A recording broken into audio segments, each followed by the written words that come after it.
রংপুরের মিঠাপুকুরের ইউএনের অফিস সহকারী, সে হচ্ছে চা খাওয়ার জন্য 20 থেকে 25 হাজার টাকা নেয়।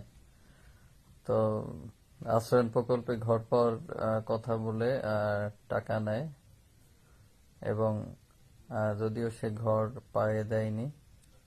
উম, আহ, তাকে সাংবাদিকরা প্রশ্ন করলে বলে যে এখানে অনেকেই দিনে 10-20 হাজার টাকা কামাই করে, আমার এত চাওয়া পাওয়া নাই। আমি চা খাওয়ার জন্য আমি কাজ করে দিই, চা খাওয়ার জন্য মানুষ 2,000, 1-2,000, 10-20 হাজার টাকা দেয়।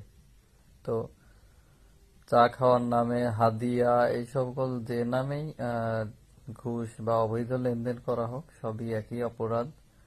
এটা হচ্ছে আসলে আল্লাহ বা সৃষ্টিকর্তার সাথে চিটিংবাজি করার মতো, ধোঁকা দেওয়ার মতো।